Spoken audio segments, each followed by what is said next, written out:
I just want to start off the show by offering my sincere congratulations to the Chicago Bears, who now hold the number one overall pick in the 2024 NFL Draft. Congrats, guys. You earned it. Great job. My God, what a failure of a season for the Carolina Panthers. You are Locked On Panthers, your daily Carolina Panthers podcast. Part of the Locked On Podcast Network, your team every day.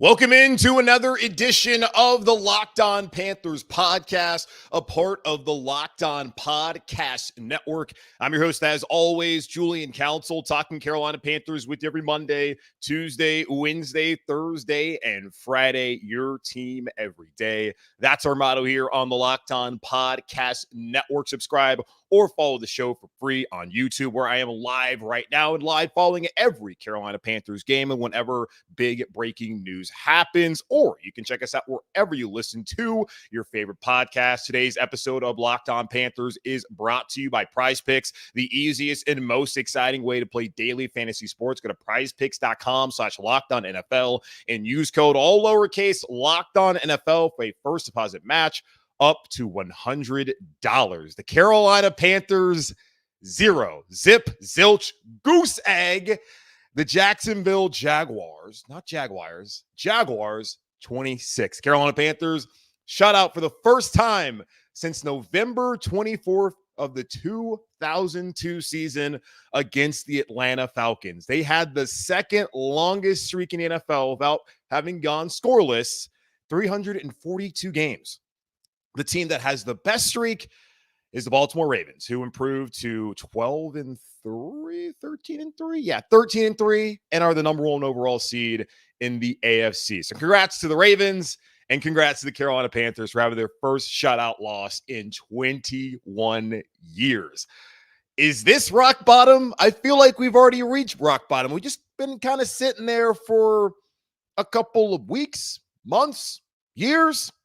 Depends on your perspective. Last week was fun, though, and that was one of the few highlights of the season. Like, this has truly been a failed season for the Carolina Panthers. Why? Because the Carolina Panthers now have traded the number one overall pick in the 2024 draft to the Chicago Bears. It is official. The Panthers will be drafting first in the second round, but the Bears will be drafting first overall in the 2024 NFL draft. Now, they probably actually would have scored a point, by the way, had Eddie Pinheiro not pulled his hamstring during warmups. The Panthers were in field goal range on the opening drive of the game, but they had to go for it.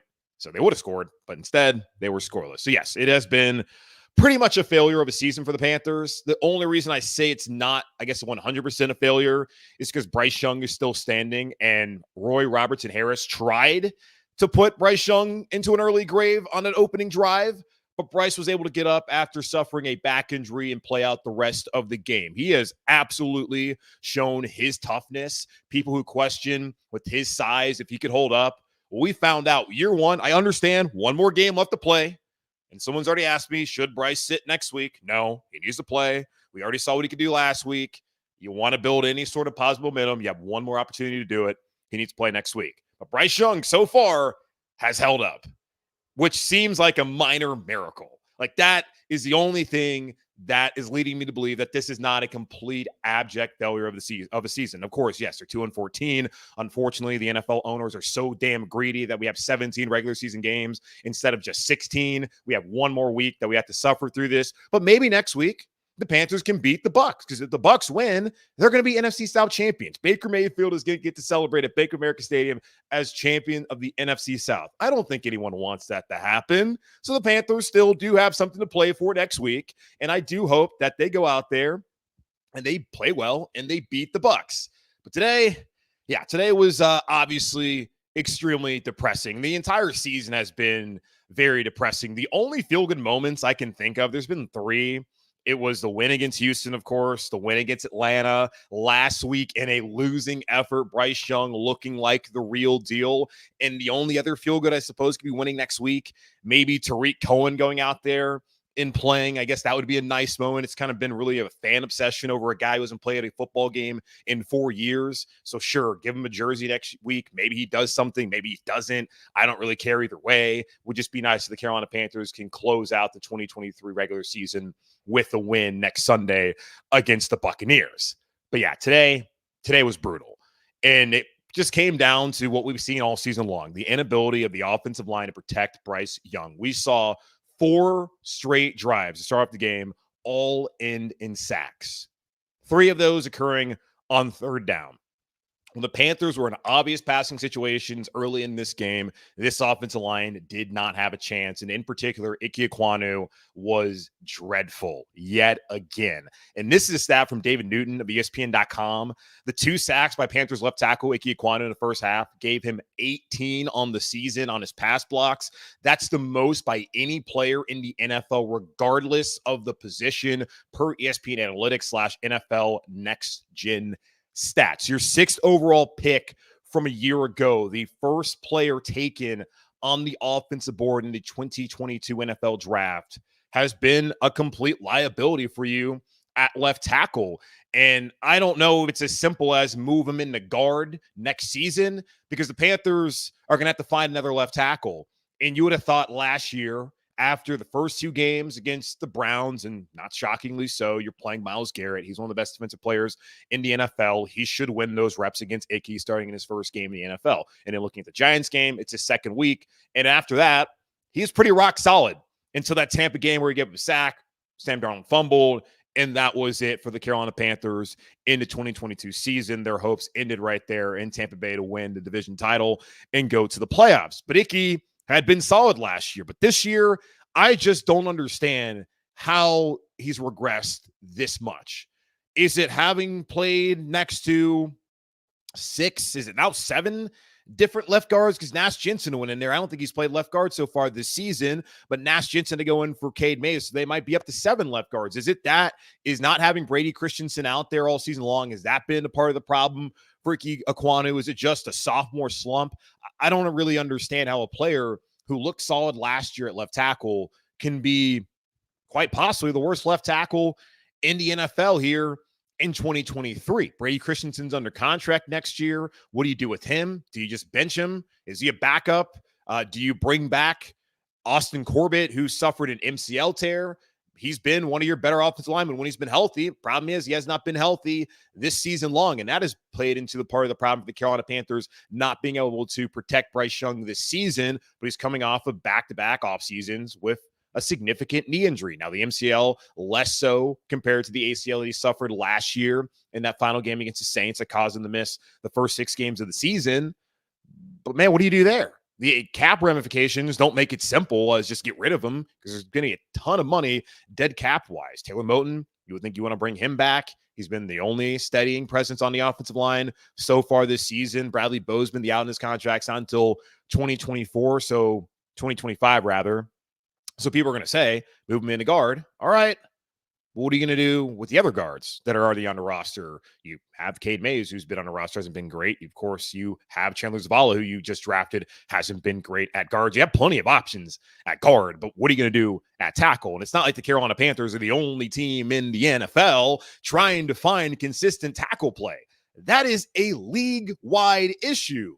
So I feel like they got to find a way to make it work. But I'm sorry, 18 sacks given up by a single player feels like an untenable situation. And that's coming from someone who, again, just said, I feel like they got to find a way to make it work. But we don't know who's going to be the general manager. So these are questions that we can't really even answer until we find out whether Scott Fitter is going to be GM or it's going to be somebody else. Oh, boy, Panthers offensive stats, by the way, today. They had 7 first downs. 3 of them occurred on the opening drive. Then they had 6 straight 3-and-outs. Truly just spectacular stuff there. 124 total yards. Did not get that until, I believe, their final drive of the game. 2.3 yards per play. 1 for 13 on third down in this game. Did not reach the red zone at any point in the ball game this afternoon down in Jacksonville. Woof. It's tough to watch, but there's only one more week left. So the Carolina Panthers officially have traded away the number 1 overall pick to the Chicago Bears. Congratulations, Bears fans. The Bears beat the Falcons, who somehow are still in the playoff hunt. What on earth? The Falcons, good. I mean, what in the world? But the Bears have number 1 pick. The Panthers have had a problem all season long at left tackle and on the offensive line. And there's still questions about their number 1 overall pick, quarterback Bryce Young, and whether he's going to survive next week. Hopefully he will. We will see. But a lot of questions to answer during the offseason here in Carolina. Defensively, things were a little bit better. But I have some questions, too, about who played, who didn't play, and how things turned out for the Carolina Panthers defense. And also prayers out there to Marquise Haynes, who was stretchered off with a concussion, and he's being evaluated at an area hospital. So that is good news, but we'll find more out about that, I assume, on Monday when Chris Tabor, I guess he's going to be talking to the media on New Year's Day. So we'll talk about the defense and more from this dreadful 26-0 drubbing at the hands of the Trevor Lawrence-less Jacksonville Jaguars here in just a moment on Locked On Panthers. Prize Picks is the most fun you'll have, winning up to 25 times your money this football season. You just select 2 or more players, pick more or less on the projected stats, and place your entry. With basketball season here, you can now pick combo projections across football and basketball from the Specials League, a league created specifically for combo projections that include 2 or more players from different sports or leagues. For example, you could take LeBron James plus Travis Kelce at a 10.5 combo of 3-pointers made plus receptions. Prize Picks is really simple to play. You can make your picks and submit your entry in less than 60 seconds. Quick withdrawals, easy gameplay, and an enormous selection of players and stat types are what make Prize Picks the number 1 daily fantasy sports app. Go to prizepicks.com/LockedOnNFL and use code LockedOnNFL for a first deposit match up to $100. That's prizepicks.com/LockedOnNFL and use code LockedOnNFL for a first deposit match up to $100.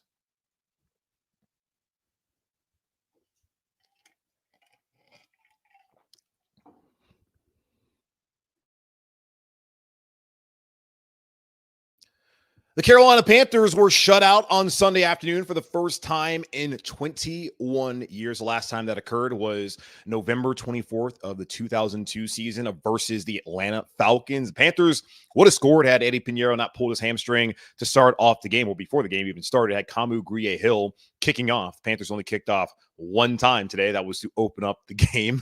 Oh, my gosh. And Kamu. So, hey, it wasn't a great kickoff either. The Jags started the ball at the 40-yard line, so that was not a situation the Panthers necessarily wanted to be in. A little bit different a couple weeks ago in the driving rainstorm against the Falcons. It was more strategic then. It was out of necessity. And it's the second time in 3 years the Panthers have had to be in the situation. Think back to a couple years ago when Zane Gonzalez, he pulled, I think, his groin on the frozen turf there up in Buffalo. I guess it's actually grass in Buffalo, but the frozen field up in Buffalo, he could not kick that day. So they had Brandon Zylstra, the special teams ace, at the kickoff. That was a rough situation for the Panthers as they got embarrassed by the Bills that Sunday afternoon. And Matt Rule threw Cam Newton under the bus after the game. Fans really enjoyed that from Coach Rule. But yeah, looking at today's game, the defense I felt like was fine last week. Just call space spade, didn't play well. Had the defense played better last week, the Panthers could have won that game. And honestly, they probably should have won the game even with the bad defensive performance, especially when you look at some of the questionable calls at the end of the game. Really, the questionable call was the catch by Romeo Doubs. We've moved on from that. The defense gave up 312 yards today. 155 yards on the ground, and most of that came on that 62-yard run by Travis Etienne, who had 100 yards rushing, 2 touchdowns in this game. The Jags were only 1 of 5 in the red zone. That's been a big issue for the Panthers all season long. They came in 5th in total defense as far as yards allowed in the NFL heading into today's game, and you wonder, okay, how can you be top 5 in total defense, but then one of the worst scoring defenses in the league? Well, it's because you don't get stops in the red zone. They get stops in the red zone. In the first half, the Jags were 0 for 3 in the red zone. Overall, again, 1 for 5. The Panthers have the 31st ranked red zone defense. The Jags have the 17th ranked red zone offense. I understand that Trevor Lawrence didn't play in this game. CJ Beathard, I thought, was serviceable. He did exactly what you asked a backup quarterback to go out there and do, and it's to put your team in position to win games, not turn the football over, make the right decisions. That's what he did. I know a lot of fans a lot of time like to act like these backup quarterbacks are the next coming. You got to put them out there as a starter. We've done that here in Carolina. Kyle Allen, ridiculous. So I'm never going to let that one go. Never going to let that one go. But yeah, the Panthers defense, I felt like overall they were good enough. Just didn't get anything out of offense. J.C. Horn did not play in this game. Now, he was not on the inactive list. He was questionable heading into the game with a toe injury. This is now, I would believe, what his 13th missed game of the season. No way the Panthers can give him the fifth-year option for 2025. No way you can do that. He just has not played enough. When he's on the field, he's a good player. We all know that. The problem is he's just not available. And I don't know what exactly they're going to do when it comes to the cornerback situation this offseason. They could let Dante Jackson go if it's a new coaching. Well, it's going to be a new coaching staff, but especially if it's a completely new coaching staff, we'll see what happens with the defensive side of the ball, whether Ejiro Evero gets an opportunity to be head coach elsewhere, whether he stays here in Carolina. We'll find out what the deal with that will be once there's clarity on, well, who's going to be the GM, who's going to be the head coach. Then you can start looking at some of the players and whether Dante Jackson will be back next season. Yes, J.C. Horn will be back. It'll be a final year of his rookie deal and really a prove-it season for the Panthers and for the rest of the NFL to see if this is somebody that you can invest in, if he can play enough games. He has not been able to do that. It's unfortunate, but he was active to play, and that created a rough situation for the Panthers because they had Shaquille Griffin for the second week in a row. He was active over CJ Henderson, and because J.C. Horn was testing out that toe closer to game time, didn't feel like he could go, the Panthers were down a corner because they weren't able to have CJ Henderson active on the roster. And we have known now for a while that CJ Henderson was not going to be a Carolina Panther in 2024. Just go all the way back to May when the decision was made to not exercise the fifth-year option.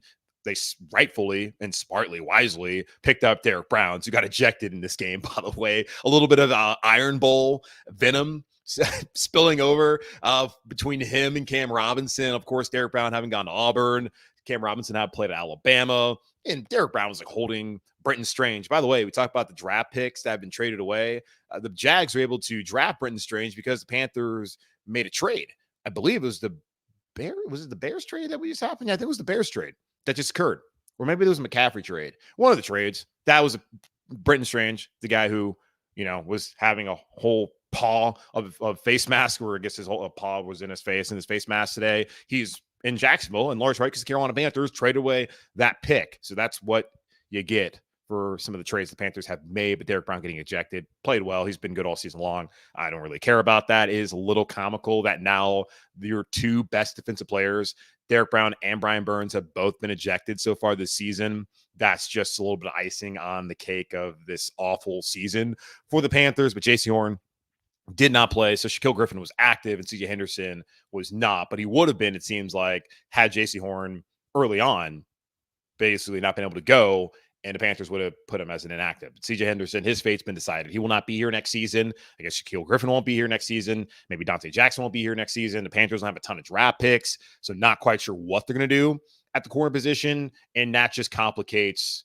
everything even further when it comes to what this team's going to look like in 2024 and even beyond. And that's a position, of course, that you need to have 2-3 solid guys. I think they have one solid guy for sure. He's just not out there enough. Now, Marquise Haynes did go out in the second half of this game. A weird play. He collided with another Panther, and he tried to get up, then fell down. And it looked like he was holding his leg. I really couldn't understand what was happening. They go to break, come back, and they have a backboard out there. I was like, what happened? So apparently he had a concussion, precautionary measure. We see it all the time. Not all, but I mean, we see it enough, honestly, in the NFL where guys get stretchered off, thumbs up, go to the hospital, everything's fine. That was the case earlier this season with Chandler Zavala in Detroit, and hopefully that'll be the case with Marquise Haynes, who's from Jacksonville. Awful for him to be back home playing against his hometown team and to be carted off like that. He was questionable with a back injury that's plagued him since the beginning of the season, even before it even started. So sounds like there's good signs for Marquise Haynes. But yeah, not ideal ever. Of course, have a concussion and to be stretchered off in the game. So prayers out to him. on this New Year's Eve, as hopefully he'll be good to travel back with the team. We'll find out more and talk about that more on the show tomorrow. I gave you on Friday my 3 keys to victory. Well, the Carolina Panthers, as we know, were not successful, did not win this game. We'll review the 3 keys and then put a bow on 2023 here in just a moment on Locked On Panthers. The NFL regular season is wrapping up, but there's still time to get in on the action with FanDuel, America's #1 sportsbook. Right now, new customers get $150 in bonus bets guaranteed when you place a $5 bet. That's $150 in bonus bets, win or lose. So just put down a $5 bet and $150. It's yours on FanDuel. The app is so easy to use, and there are so many different ways to bet, like live same-game parlays. Find bets in the new Explore tab. Make a parlay in the Parlay Hub, the best way to find popular parlays, and so much more. So visit FanDuel.com/lockedon and make your first bet a layup. FanDuel, official partner of the NFL.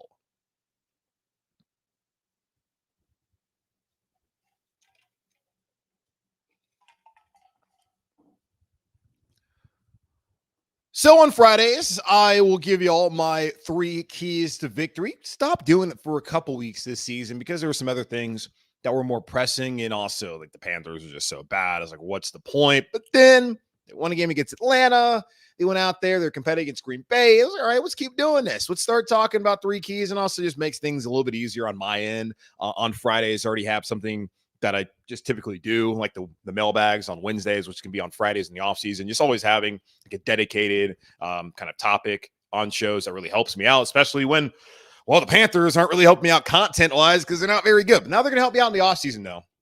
That's the one thing. Selfishly, if they're going to be this bad, you're going to have to give me a head. And David Tepper gave me a head. And that was Frank Reich. So give me something to talk about in January and in February. And of course, March, April, that's pretty simple with free agency and the draft. Make things easier in January and February. And they've done that because we'll have yet another coaching search. It seems like it's going to be an annual tradition here in Carolina, as David Tepper does not know what he's doing at all. Safe to say, Chris Tabor will not be the guy. And honestly, I appreciate the way he's gone about it. He's been pretty level-headed throughout the entirety of the situation. The players have respected his even-keeled demeanor. He was pretty passionate, asked about just how the season's gone and Chicago being #1 overall pick. He's just, I'm just not concerned about that. I'm concerned about going out there next week, having an opportunity to play against Atlanta one more time with these guys. It's going to be the last time this team is together in its current state. And that's probably a good thing, obviously, but still, a lot's going to change here in a week because Key Card Monday, it's coming up next week. And pretty much everybody's key card in that building on the coaching staff side is just not going to work all of a sudden come Monday morning on January 8th. So we're going to be there fairly soon. So he's still focused on the task at hand, which is to go out, play it. They're not playing Atlanta, but to play Tampa, beat them, prevent them from going to the playoffs.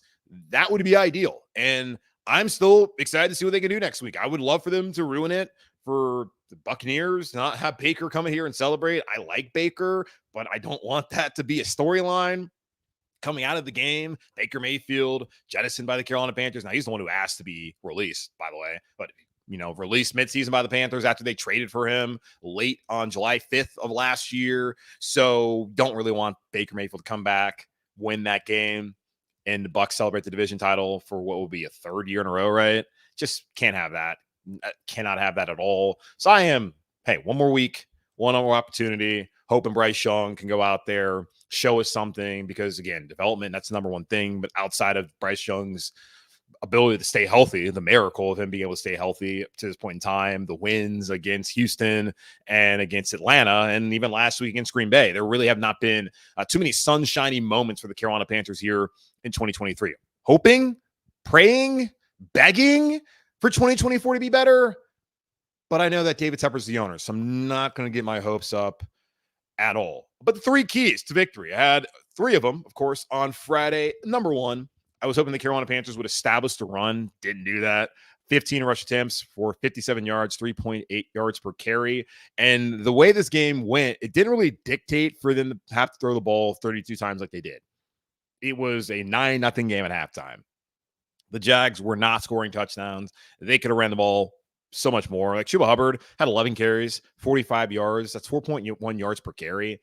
You can roll with that. I just still don't feel like he gets the ball enough. And we are sitting here through 17 weeks, 16 games, and this team still does not have an identity when it comes to what they want to do on offense. Now, does it matter? Not really, because Thomas Brown, one more week, he's gone. Parks Frazier, one more week, he's gone. John Jefferson, one more week, he's gone. Everyone, James Campen, one more week, he's gone. A lot of these players, one more week, they're gone. There's going to be a ton of changes. So we've seen it. We know the story. The offense was dreadful. This is now Thomas Brown has done. What has it been? He's 8 games as a play caller. Yeah, 8 games as a play caller. He has had 4 games where they didn't score a touchdown. They scored, 4 last week? So I think it's 8 games, 8 touchdowns for Thomas Brown as a play caller here in Carolina. That is not a resume that is befitting of anyone that's going to call plays at the National Football League level anytime soon. Hopefully, for his sake, he'll get an opportunity. We just know, considering how things work out in the NFL and who Thomas Brown is and what he looks like, it's probably going to be a while before he gets another opportunity to be a play caller on the offense side of the ball in the NFL. And that's kind of a tragedy for him, just knowing that's just the dynamics of the league, man. Just look around. How many minority play callers out there on the offensive side of the ball? Not a ton. And this was his opportunity. Didn't work out. And for him, I feel for him. But, man, he didn't do himself any favors. And it's going to be a while if he ever gets another opportunity. So, yeah, the Panthers could not run the football. That was tough. Number 2, man, they had to make – well, I said Trevor Lawrence, CJ Beathard. I waited until Friday afternoon to record because I was trying to see whether Trevor Lawrence was going to be active or be able to play. Then found out probably like an hour after I recorded the show that he was actually not going to play. That would be CJ Beathard. But either way, I said on Friday, make Trevor Lawrence or CJ Beathard uncomfortable. And the Panthers got to him 3 times, but he looked pretty comfortable. 17 of 24, 178 yards, had a 92.0 rating, no turnovers, no touchdowns. Exactly what you're asking for out of a backup quarterback. Take care of the football, get him down the field, look comfortable, don't make mistakes. And CJ Beathard did that for the Jacksonville Jaguars. It also helps that they ran for 155 yards. Travis Etienne was awesome in this game with the 2 touchdowns and 102 rushing yards, especially the 62-yard run. That helps your quarterback. Yeah, Beathard was good enough, and the Panthers they didn't wreak too much havoc, but it was good to see Brian Burns get his 7th sack of the season. Gross Matos got a sack as well. And then I think it was Deion Jones also got a sack in this game. And then the third key was take advantage of a gettable Jags secondary. And, well, the Panthers did not do that. Bryce Young, 19 of 32 for 112 yards and interception, sacked 6 times, had a 53.1 rating. The Panthers had 1.8 yards per pass attempt. And this was brought up by Adam Archuleta on the broadcast in this game on CBS that DJ Chark had really been pretty good for the Panthers the last couple of weeks. Had the big catch on that final drive against Atlanta in that win. Last week, had 2 great touchdown catches and some other catches too, just with his footwork, was excellent. But, man, in this game, it took him to the 4th quarter for him to be even targeted. Gets a reception on that 4th down, which great throw by Bryce, great catch by DJ Chark, then proceeds to have 3 drops. A drop on 1st down, diving catch, but that's a ball you got to come up with. Doesn't catch it. You have a drop on 3rd down as well. It's tough, but again, a play you got to find a way to make, especially in a game where you're down 19-0. And then 4th down, apparently it was a drop. We couldn't even see it because the cameraman on CBS got completely faked out. But that just illustrates why the Carolina Panthers need to completely overhaul their wide receiver core. I guess Thielen will be back next year. He's played well enough to get the opportunity, but he cannot be your de facto number 1 wide receiver. You'll see Jonathan Mingo back because they just drafted him. But Terrace Marshall, it's been 6 straight games that he has been a healthy scratch. So we're probably never going to see him playing a Panthers uniform again. DJ Chark, time to go. I had people asking me on the mailbag, and that's the thing, the recency bias. People do that. They get overly excited. Oh, hey, DJ Chark finally making some plays. Should he come back next year? Did you forget like the first 14 weeks where he didn't do jack outside of the game against the Seahawks when Andy Dalton started? Is that a Bryce Young problem? I don't know. It seems like him and Bryce had a really good connection. And you look at next gen stats we talked about last week on the mailbag, the dude doesn't get any separation. So feels like it's really a DJ Chark problem. So DJ Chark, no, does not need to be back in Carolina. Not a good football player at all. Bye. Did not work out. The guy that wanted DJ Chark here, Frank Reich, he's been gone for 5 weeks. no need at all to bring DJ Chark back here to Carolina. I wish him the best of luck in his future endeavors, but those endeavors will not be here in Carolina. So yeah, they need to find some actual speed, some guys who can catch the football, guys who can get separation. That would help Bryce Young. And they also need an offensive line to just be healthy, first off, and in one that can protect him. And I'm just telling you right now, look at the financials. A lot of the guys, maybe all the guys that you're looking at right now, going to be back next season. So just prepare yourself mentally, because that might be your reality. But we can't really find out until we find out what's the deal with Scott Fitterer. What has changed in the last 5 weeks that would change David Tepper's mind? Why is he still here? These are questions that need answers, and those will come on Monday of next week, Key Card Monday, right around the corner. But that's going to wrap up this edition of the Locked On Panthers podcast, part of the Locked On Podcast Network, hosted by yours truly, Julian Council. Again, y'all subscribe or follow the show for free on YouTube or wherever you listen to your favorite podcast, free and available everywhere. Be sure to follow me, Julian Council, on Twitter, at Julian Council, where I will be back with you one final time on a Wednesday to answer your weekly Wednesday mailbag questions. But do not worry, starting next Friday, not this upcoming Friday, but next Friday, I'll be back with the weekly Friday mailbag here on Locked On Panthers throughout the entirety of the offseason. So either at me or DM me to get those questions into me right now for the final edition of the weekly Wednesday mailbag here on the Locked On Panthers for the 2023 season. But in the meantime, be safe, be happy, be whole, and as always, keep pounding beers.